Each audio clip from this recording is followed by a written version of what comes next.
کیا آپ جانتے ہیں کہ کبھی سمندر کے کنارے ایک ایسا دیو کامت انسان کھڑا تھا جو سورج کی طرف دیکھتا تھا؟ ایک ایسا مجسمہ جس کا سایہ جہازوں پر پڑتا تھا، جس کی اونچائی نے آسمان کو للکارا اور جس کی تباہی نے دنیا کو چونکا دیا۔ یہ کوئی افسانہ نہیں، یہ تاریخ کا دروازہ ہے جسے وقت نے دفن کر دیا۔ قدیم دنیا کا ساتواں عجوبہ کولوسس آف روڈس آخر کیوں بنایا گیا؟ یہ کیسے گرا اور اس کا نام آج بھی زندہ کیوں ہے؟ آج ہم اس راز سے پردہ اٹھانے جا رہے ہیں۔ یہ ہے colossus of Rhodes, the last wonder of the ancient world.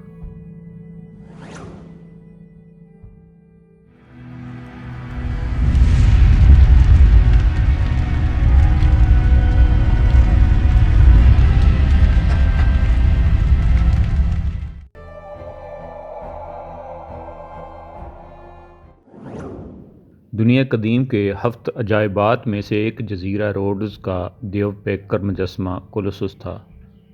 اس کی تعمیر میں 12 سال کا عرصہ لگا، مگر یہ شاندار مجسمہ صرف 56 سال عمر پا سکا۔ ترکی کے ساحل سے 12 میل دور بحیرہ روم میں جزیرہ روڈز واقع ہے۔ قدیم دور میں یہ ایشیائی کوچک کی یونانی نو آبادیوں میں سے ایک تھا۔ اپنے قدیم دور کی طرح یہ آج بھی ایک یونانی آبادی ہے، اگرچہ اس جزیرے پر دنیا کی بہت سی اقوام قابض رہیں، جن میں ایرانی، رومن، عربی، اہل وینس، اہل جینوا اور ترک شامل ہیں۔ اس جزیرے پر تعمیر شدہ عمارات میں ان کے ماضی کی تاریخ جھلکتی نظر آتی ہے۔ ماضی کے اس ورثے میں شامل اس کی بندرگاہ میں داخلے کے مقام پر 2 سادہ ستون کھڑے ہیں۔ یہ ستون اس جگہ کے طور پر جانے جاتے ہیں جہاں 3 صدی قبل از مسیح میں قدیم دنیا کا یہ عجوبہ کھڑا تھا۔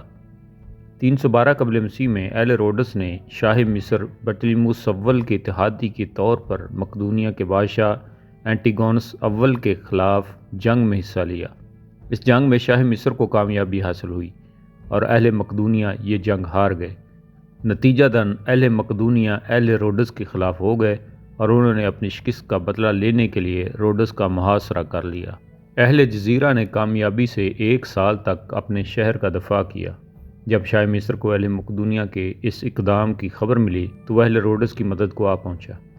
304 قبل مسیح میں بطلیموس کی طرف سے بھیجی گئے بحری جہازوں کی ایک امدادی فورس پہنچی اور مقدونیہ کے ڈیمیٹرس اول یعنی اینٹیگونس کا جو بیٹا تھا اور اس کی فوج نے محاصرہ ترک کر دیا اور اپنے محاصرے کا زیادہ تر سامان اپنے پیچھے چھوڑ دیا۔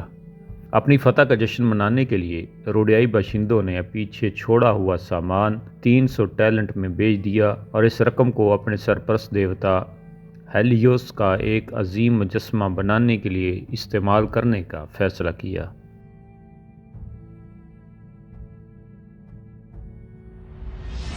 شہر کا دفاع کرنے والے بہادر لوگوں میں ایک سنگ تراش بھی شامل تھا جس کا نام کیریس تھا۔ اہل روڈس نے محاصرے سے نجات اور تشکر منانے کے لیے کیریس کو اس محاصرے سے نجات کی یادگار کے طور پر ایک عظیم الشان مجسمہ تخلیق کرنے کو کہا۔ یہ مجسمہ جزیرہ روڈس کے محافظ دیوتا سورج دیوتا کا تھا۔ محاصرے سے نجات کے تشکر کے طور پر یہ مجسمہ کانسی کے ان ہتھیاروں کو ڈھال کر تعمیر کیا گیا جو اہل مقدونیہ محاصرہ اٹھاتے ہوئے چھوڑ گئے تھے۔ کہتے ہیں کہ اس مجسمہ کی تخلیق میں 12 سال لگے۔ جب یہ مکمل ہوا تو اس کے خالق نے محض اس بنا پر خودکشی کر لی کہ اس کی تخلیق میں اس سے کوئی سکم رہ گیا تھا۔ اگر یہ صحیح ہے تو دنیا کی تاریخ میں یہ سب سے بڑا پہلا خود تنقیدی اقدام تھا۔ تعمیر کا آغاز 292 قبل مسیح میں ہوا۔ اسے لوہے کی سلاخوں کے ساتھ بنایا گیا تھا جس پر جلد بنانے کے لیے کانسی کی تختیاں لگائی گئی تھیں۔ اس ڈھانچے کا اندرونی حصہ جو روڈس بندرگاہ کے داخلی دروازے کے قریب 15 میٹر اونچے سفید سنگ مرمر کے پیڈسٹل پر کھڑا تھا، اس کے بعد تعمیراتی کام کے دوران پتھر کے بلاک سے بھر دیا گیا۔ دوسرے ذرائع کولوسس کی بنیاد بندرگاہ میں ایک بریک واٹر پر رکھتے ہیں۔ زیادہ تر معاصر وضاحتوں کے مطابق مجسمہ خود تقریباً 105 فٹ اونچا تھا۔ بیس پیڈسٹل کا قطر کم از کم 18 میٹر بتایا جاتا ہے۔ پاؤں پتھر میں تراشے گئے تھے اور پیتل کی پتلی پلیٹوں سے ڈھکے ہوئے تھے۔ 8 لوہے کی سلاخوں نے ٹخنوں اور ٹانگوں کو تشکیل دیا۔ نچلی پلیٹیں گھٹنے تک موٹائی میں 25 ملی میٹر اور گھٹنے سے پیٹ تک 20 ملی میٹر موٹی تھیں، جبکہ اوپری پلیٹیں 6.5 سے 12.5 ملی میٹر موٹائی میں تھیں۔ 12 سال کے بعد 280 قبل مسیح میں یہ مجسمہ مکمل ہوا۔ یہ مجسمہ 54 سال تک کھڑا رہا، یہاں تک کہ 226 قبل مسیح کے زلزلے نے روڈس کے بڑے حصوں کو خاصا نقصان پہنچایا، بشمول بندرگاہ اور تجارتی عمارتیں جو تباہ ہو گئیں۔ یہ مجسمہ بھی گھٹنوں کے بل آ گرا۔ بطلیموس سوم نے مجسمے کی تعمیر نو کے لیے رقم ادا کرنے کی پیشکش کی، لیکن ڈیلفی کے اوریکل نے روڈیائی باشندوں کو خوفزدہ کر دیا کہ انہوں نے ہیلیوس کو ناراض کیا ہے اور انہوں نے اسے دوبارہ تعمیر کرنے سے انکار کر دیا۔ یہ باقیات 800 سال سے زائد عرصے سے زمین پر پڑی رہی اور ٹوٹی پھوٹی بھی وہ اتنی متاثر کن تھی کہ بہت سے لوگ انہیں دیکھنے کے لیے سفر کرتے تھے۔ چوتھی صدی تک روڈس عیسائی مذہب اختیار کر چکا تھا، اس لیے اب وہاں کسی قدیم کافر مجسمے کی دیکھ بھال یا تعمیر نو کا امکان نہیں تھا۔ یہ دھات غالباً ساسانی جنگوں جیسے تنازعات کے دوران سکوں اور اوزاروں کے لیے استعمال ہوتی رہی ہوگی۔ 653 عیسوی میں مسلمان جنرل معاویہ اول کی قیادت میں ایک عرب فوج نے روڈس پر چھاپا مارا اور تھیوفینس دی کنفیسس کے کرونیکل کے مطابق مجسمے کی باقیات غنیمت کا حصہ بنی، جسے پگھلا کر ایڈیسا کے ایک یہودی تاجر کو بیچ دیا گیا۔ یہی کہانی ہرہیبریس نے درج کی ہے، جو 13ویں صدی کے ایڈیسا میں سریائی زبان کے مصنف تھے۔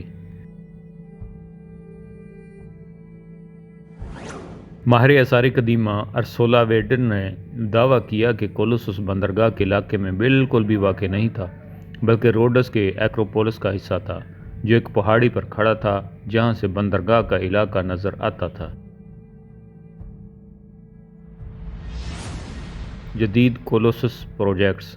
دی گارڈین نے رپورٹ کیا کہ بندرگاہ کے داخلی دروازے پر جرمن آرٹسٹ گیرٹ ہوف کی طرف سے کولون میں مقیم ایک ٹیم کی قیادت کرتے ہوئے ایک جدید کولوسس تعمیر کیا جانا تھا۔ یہ ایک دو ہیکل روشنی کا مجسمہ ہونا تھا جسے جزوی طور پر دنیا بھر کے پگھلے ہوئے ہتھیاروں سے بنایا گیا تھا۔ اس پر 200 ملین یورو تک لاگت آئے گی، تاہم اس طرح کے کوئی منصوبے پر عمل نہیں کیا گیا۔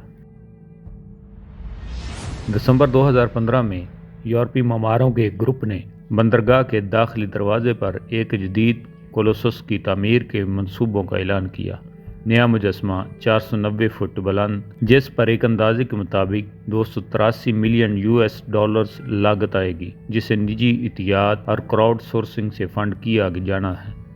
سولر پینل سے چلنے والے اس منصوبے میں ایک ثقافتی مرکز، ایک لائبریری اور ایک نمائشی ہال اور ایک لائٹ ہاؤس شامل ہوگا، تاہم اس منصوبے پر بھی عمل نہیں کیا گیا۔